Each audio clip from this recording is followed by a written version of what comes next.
Welcome to the final live session for moral psychology. I hope you're having a great week.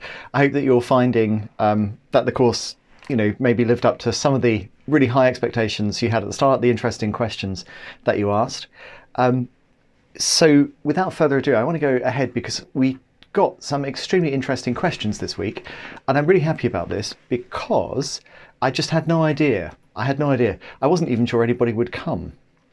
And yet, not only have we got people here, which is always nicer than just talking to myself, although I do a lot of that, we've got some brilliant questions. Jago, you asked, is a poverty of stimulus argument necessary for advancing a moral innateness theory? I'm not sure what the evidence for this argument would look like. Now that is a great question. So I want to answer both parts. I want to answer the first part by turning to a philosopher who I think is a brilliant philosopher, who I admire very much, which is Fodor. So Fodor says, there would seem not to be enough ambient information available to account for the functional architecture that minds are found to have. And that in essence is Fodor's argument for innateness. There's a bit more kind of fussing about complications, but this is the gist of it. Now I've got to tell you, I'm unimpressed. I'm unimpressed because I think that the argument would work just as well if you removed the word not there. So Jago, one of my problems in approaching innateness is this. There are kind of nativists, usually found on the east coast of the United States, who cluster together and they just say there isn't enough ambient information. And then there's a bunch of other people, typically found on west coast of the US, I believe, who are really impressed by how powerful learning mechanisms are in humans and other animals, and so they just remove the word not and give the same argument. Now that, to my mind, is a very unproductive debate, and I think it's very striking. There is this big deal that people often make in some domains of research, including philosophy, about empiricists versus rationalists, and my sense is that that debate has gone precisely nowhere. There is just no good argument either way, and it's not clear what the significance would be. But Jago, I do think that if we had a instance of the poverty of stimulus argument, we would have something which was actually decisive, something which could decide the debate between the two people. So what would that look like? Minimally, you're looking for four things. So you've got to have to specify what is actually known in the first place. Or if you think it's not knowledge but some ability that's innate, you have to specify that as well. The second thing is you've got to show that there's evidence of acquisition, so humans do have the knowledge.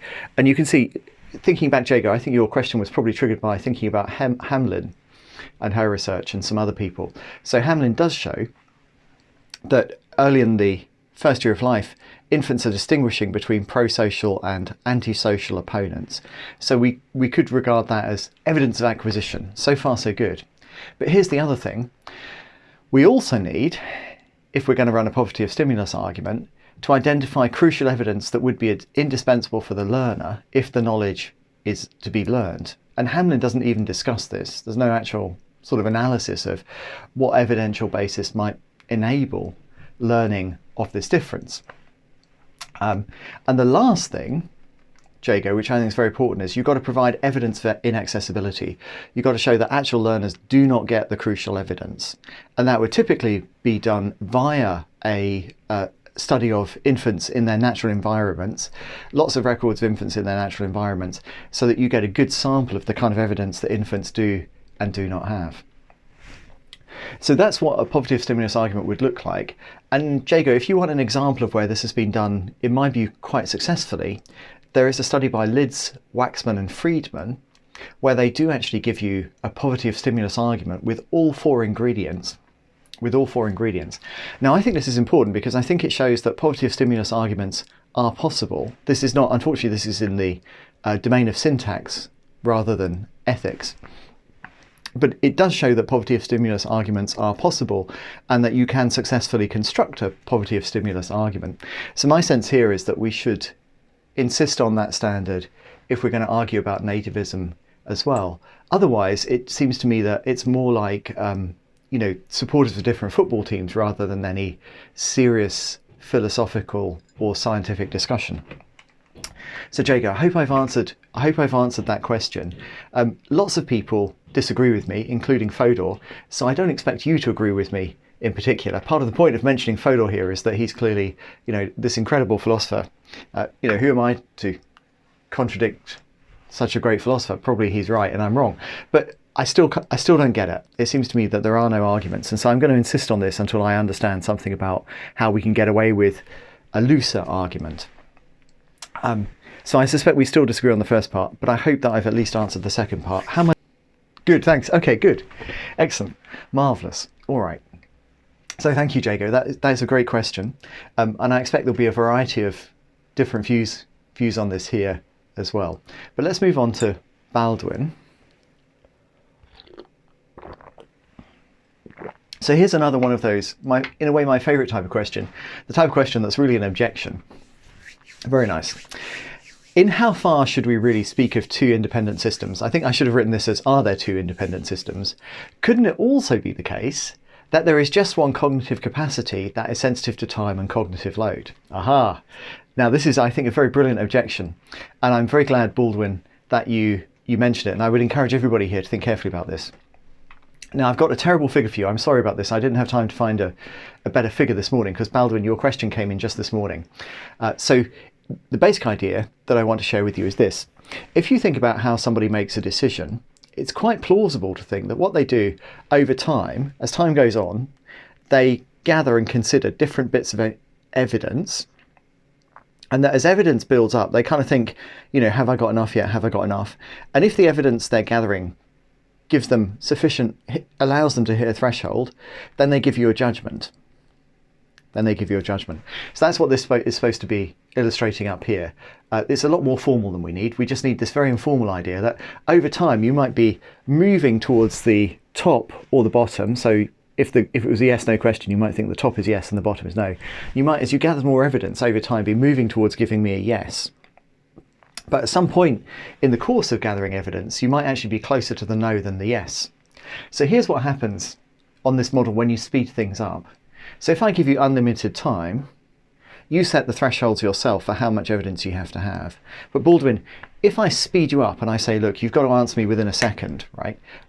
Was Plato right about philosopher kings? You've got to answer me within 1 second.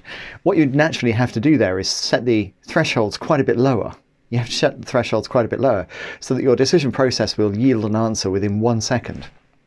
And what that means, of course, is that it may well be that your fast response when I put time pressure on you is quite different from the slower response, because lots of the evidence that you would have considered if you had more time just doesn't get considered, and therefore you give a no instead of a yes.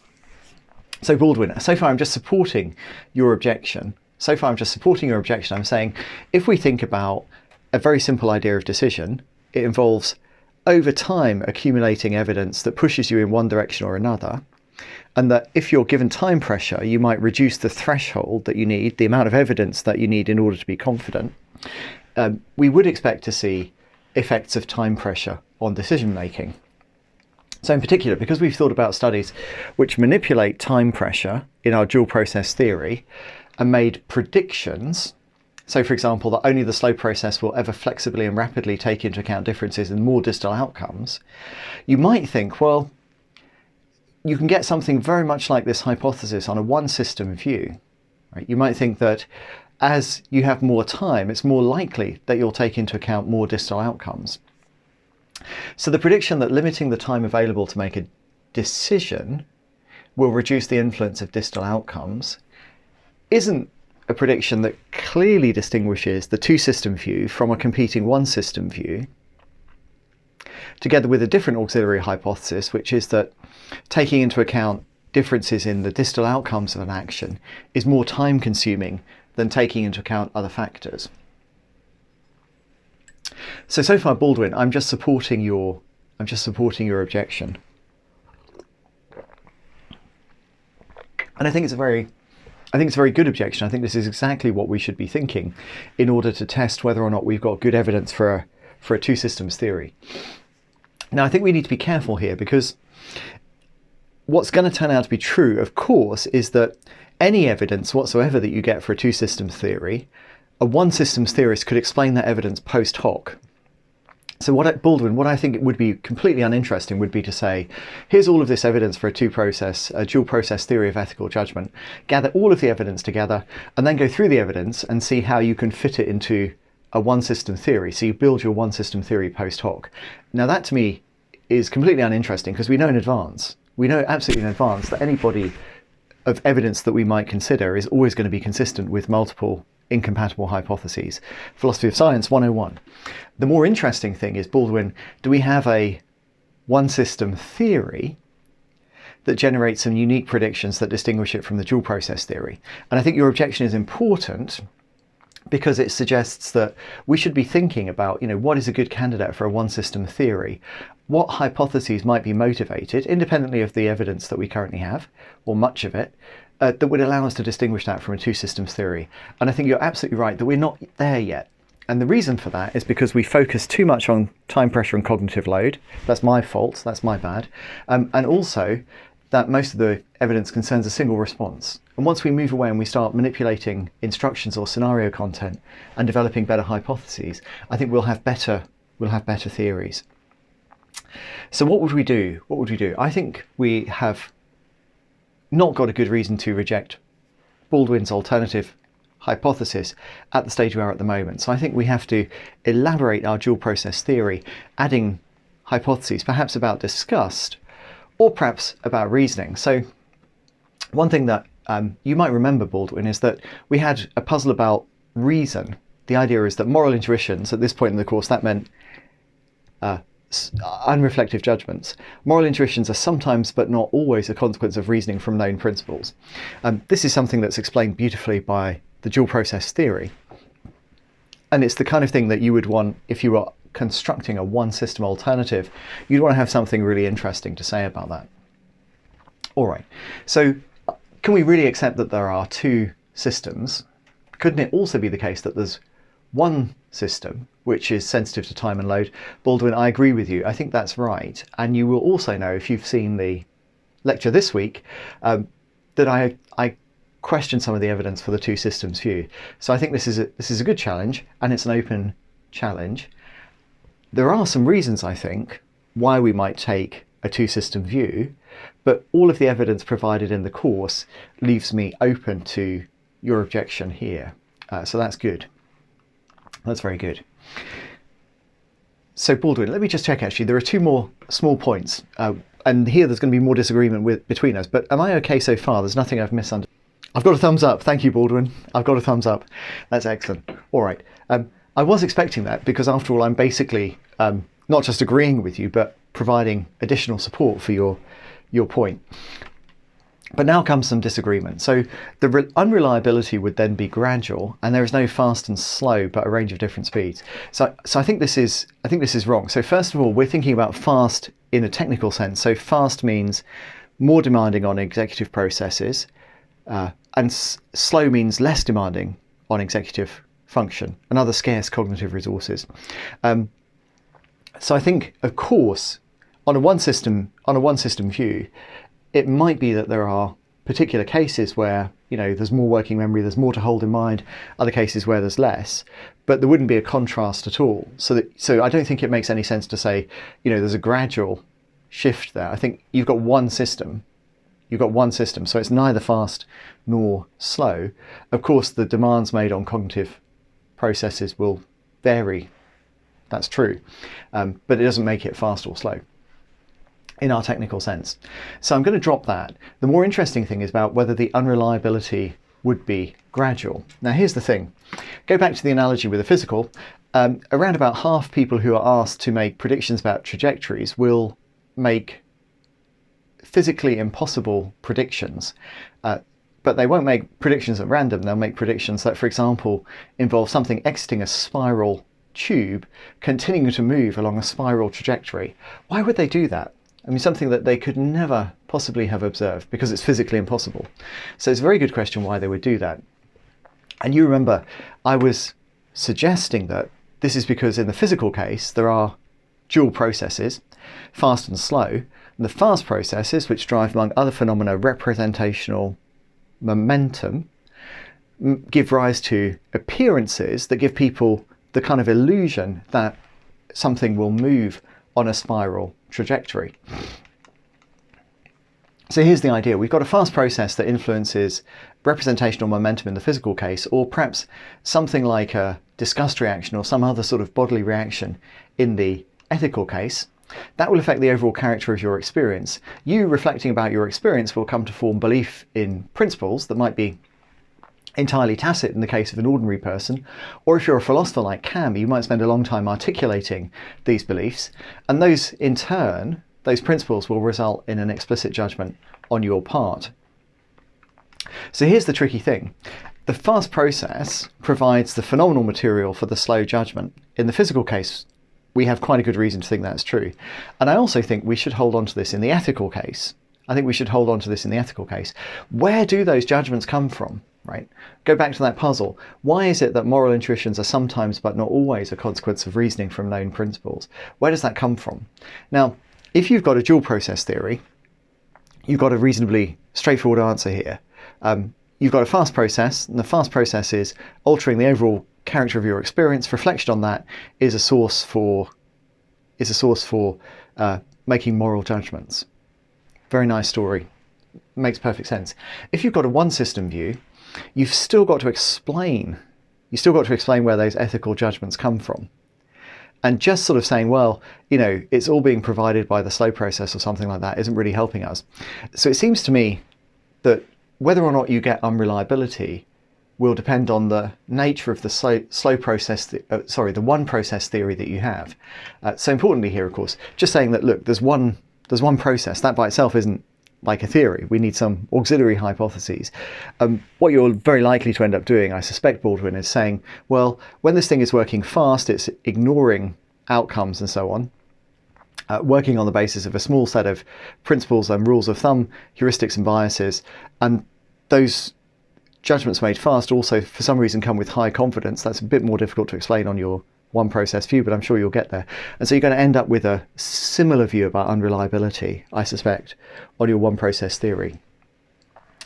So I don't think we would want to say that the unreliability would be gradual, because I think on any reasonable view, the unreliability is a consequence both of reasoning and also of processes that don't involve reasoning from known premises.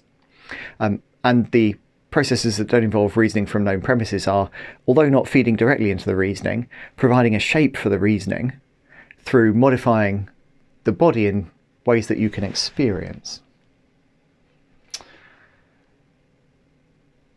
Baldwin, I'll go to your last question, but I'm going to ask you in a moment to just tell me where I'm doing with these. So the last question is, where's the cutoff point where we switch from slow to fast, or conversely? And this is just a mistake. So on the dual process theory, every response will be a consequence of multiple processes. It's just that one process may have a stronger influence over the response than another one. So it's not the case in the dual process theory that you're going to say, oh, here's a response, but that's due to one process or due to another. And in particular, the picture that we want here, Baldwin, is absolutely not the picture where if you apply time pressure, you somehow switch from one process to another, right? So you make a fast process into a slow process or something like that. That can't be right. Rather, the idea is that both processes will influence the response, but if we increase time pressure, for example, we may find that we get more influence of the faster process and less influence of the slower process, but there won't ever be a way to, you know, switch one of these processes off. That just can't happen. That just can't happen. So I think it's clear that no theory should imply that there would be a cut-off point where you switch from slow to fast, or at least that's not a part of our particular dual process theory. I guess in principle you could have a dual process theory like that, but it seems unmotivated. All right, Baldwin, how are we doing so far with the second two questions, where we're getting a little bit more disagreement?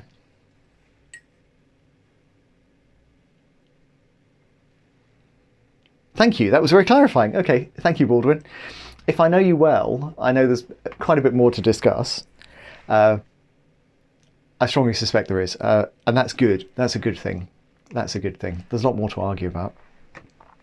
So gosh, I wanted to mention a couple of practical questions which I know have been coming up in various seminars, not just mine, but also Matt and Diogo's. So one of the questions that we're often asked is, can I expand on a 500-word essay for the 70% essay?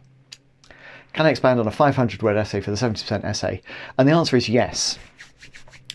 Now, what the department says is that you can't write twice on exactly the same question, but the questions can be remarkably similar. So you'll find it very easy to locate a question for the 70% essay, which is essentially one that you've already answered for the 500-word essay. There's absolutely no problem with that at all. And I want to say, actually, before I go on, I want to say that I rather encourage you to expand on a 500-word essay. So in a way, part of the point of the 500-word essays is that they provide you with exposure to 3 different areas, and you can sort of think, oh, I'm really interested in this one, that went really well, let me kind of build on this. And perhaps in writing that 500-word essay, if things went really well, you were sort of frustrated because you couldn't pack a load of stuff in. I've seen that in a few people in my seminar groups. You know, you've got a lot of things to say that you didn't quite fit in there. So, and that's ideal. That's exactly what I want. So we've done something short. We've talked about it. You've got a little bit of feedback through the seminar discussion and so on. Perhaps you even come to my office hour, or Matt or Diogo's office hour, to talk about the 500-word essay, and now you're off doing a longer one. I think that's a really nice model, and should work really well. Equally though, you absolutely don't have to expand. So if you've done the 3 500-word essays and you think, wow, those are really topics that I do not like, I've got nothing to say, that's good, because it was a fairly inexpensive way to find out that you don't like those topics, and it hopefully should help you in picking something that you do like. So it's not the ideal outcome, but you absolutely don't have to expand on the 500-word essay.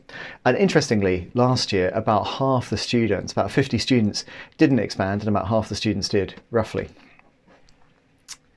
Gosh. All right. Now, Steve, how do I choose a question for the 70% essay? How do I choose a question for the 70% essay? That's an excellent question. Now, if you're still here in the final week in the optional live session, it's wonderful that you're here. You surely know that on the website there is a list of questions. You surely know that. So this is already on the Moral Psychology website. These are pre-approved essay titles, and you can take any of these titles. So that's already there as well. But you also have a possibility to choose your own questions. You have the possibility to choose your own questions. And one resource for that is the index of puzzles that's part of the lecture this week. Although there isn't a recording, there's just notes on where you find the puzzles and so on. So you might think, gosh, you know, there's some puzzle that I was interested in, maybe the puzzle about reason, and I'm just going to use that for my essay question. So how do you choose a question for the 70% essay? You can take a pre-approved question and just go with that, or you can use the index of puzzles to formulate your own, or some other resource as well. And it doesn't have to be something that's directly connected to the course. So what you'll notice is that occasionally people come up with questions that I just would not have thought of, because you've got something interesting to do. And I was reading a range of the 500-word essays on climate change last night, actually. And I was very struck there that, you know, a few people, I've no idea who, because it was anonymous, but a few people have got really interesting perspectives on this issue that you're bringing in from knowledge of politics more broadly, I guess. So it might well be that there are questions that I haven't even thought of here, which will be very good.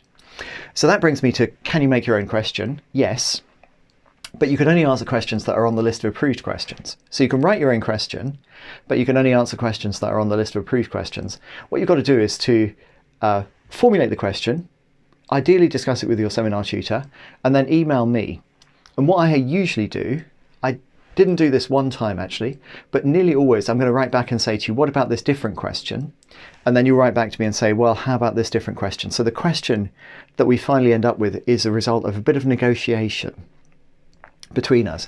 And I think that's good, because finding a question is an important part of doing philosophy. I think philosophy is done by asking questions. So it would be a mistake just to kind of quickly think of a question and think, I've got to get on and write the essay. That's wrong, actually. Thinking about the question is a big part of writing the essay itself, and it's right that you should be doing that in discussion with me. The thing about the question is that it has to be a question that other students can answer. So once we've agreed on a question, that then goes on the list of pre-approved questions so that other students can answer it. And that's partly why it's very important for us to discuss it. So far, so good. So we're thinking about how to choose a question. And then you might be thinking, well, what support am I going to get for the 70% essay? And this is essentially the same as on other modules. So it turns out that Matt, Diogo and myself will all have office hours next term. And so what you can do is just email your seminar tutor and make an appointment for their office hour, and they'll be very happy to discuss plans and bits of drafts and ideas for the essay and so on, up to 2 weeks before the deadline with you. The best way to make use of us, in my view, this is my own personal perspective, the best way to make use of us in that time is actually to provide a bit of writing. So what tends to go well when people want to talk about essays is they've done some writing and they send me the writing and we have a look at that together in the office hour. What tends to go very badly is you're just kind of panicking and you haven't really done any writing and you're not really sure and you just want a bit of a chat. I will do that as far as my office hours allow for it, and I'm sure Matt and Diogo will as well, but it doesn't actually tend to be very helpful. It doesn't actually tend to be very helpful. In that situation, you're much better off having a nice bowl of soup. That would be the sort of better thing to do. So when you come to our office hours, if you can, bring a plan or a piece of writing or a paragraph or something that you can share with me or Matt or Diogo that they can actually read with you during the seminar and discuss the problems. I think it's fair to say that we're all very keen to do this, and one of the reasons is this: I'd much rather meet with you and talk a little bit about the draft of your essay and say to you, look at this, and often I only have to point at something and people will say, oh yeah, that's wrong, isn't it? And we get that out of the way, and that makes for me the marking process much more interesting, because we've done the kind of really simple, that's a silly mistake thing first, and then you've submitted a much better essay. And so I don't waste all my time thinking about silly mistakes and you're then really frustrated. On the contrary, I'm thinking about the really deep issues, right? Is Baldwin's one system theory really good? It's really interesting if I can think about that and not have to focus on whatever silly mistake that could have been removed in a few seconds. There is a warning here though. So my policy, and I think Matt and Diogo have the same policy as well, is that we won't talk about work within 2 weeks of a deadline for it. We won't talk about work within 2 weeks of a deadline for it. And that's just in order to ensure that there's a reasonable amount of time management. So what happens is that most people would like to talk to us immediately before the deadline. So the demand just kind of absolutely peaks and it becomes completely unmanageable. It doesn't work for me, it doesn't work for Baldwin, it doesn't work for any of the other people who have to make use of our office hours. So make sure if you want to talk about a piece of work that you're coming to us early rather than later. And what you should find is actually that there are not that many people in our office hours. The demand won't be too good. The other things, of course, you can do, just as you've been doing all through term, is to share the work with other people on the course or people outside the course and get feedback from them. There's absolutely nothing at all wrong with doing that, and indeed it's strongly encouraged. That's the way that we do philosophy, and that's also a good way for you to do philosophy. All right, very good. We're out of time. We're already at past. I'm sorry, I've waffled on here. I hope that's clear. Are there any more questions, either about substance, two systems, one systems, nativism, innate ideas, or about practicalities? Is it because you said... Oh gosh, Nikki, I hadn't realised that. The deadline is the 6th of May. Okay, no, there are no office hours during the Easter vacation, so the office hours only happen in term time. Thank you for pointing that out, Nikki. That means that we are not going to be able to see you in office hours. I'm really sorry about that. That's a shame. So you can try. So Matt and Diogo should be regarded as completely out of action. You're really not interested in contacting them. You can try and email me over the vacation, and I will definitely try to respond. So in the past, I've nearly always managed to do that, but please don't expect me to respond, the same day or something like that. The next few weeks are going to be quite busy in a good way, so it might take me a few days to reply to you. The other thing to say is if you do email me and you haven't heard within, say, 3 days, feel no hesitation at all. Just send off the same email again, or say, hey Steve, can you reply to my email? I won't be offended at all. I'll be very happy if you give me a nudge. So thank you, Nikki. It seems there are no more questions, in which case I have to let you lovely people go. I do want to say thank you. Thank you that you're still here. That's marvellous. Thank you that you've taken part in moral psychology. I feel that the question sessions in particular have been unusually helpful in thinking through some of the issues, at least for me. I hope it's been a helpful format for you as well. I'm definitely thinking that when we go back onto campus and we're doing things face-to-face and not using Teams and so on, it might actually be worth having more question sessions and less of the sort of lecture delivery. And it would be quite good to know what you think about that. If you haven't already said in your feedback, perhaps you can just tell me whether you think, question sessions are a good idea, or you just rather go back to the traditional 2-hour lecture. My sense is that actually having a question session every week after people have had a chance to absorb some material and maybe do a bit of reading can be quite productive. And I have to say anyway, this year, whatever happens next year, I've really enjoyed it this year, much more than I thought I would. And that's really thanks to you for being such great participants, for asking questions and turning up, being part of it. Thank you very much. Good luck with the rest of the course, all of the reading and research. I hope that's enjoyable. I hope the materials are useful. Do send me an email. I will try and reply to you if I can. Otherwise, if you're still here next year, don't be a stranger. Let's say hello in office hours or take one of my courses next year. Thank you very much. Take good care.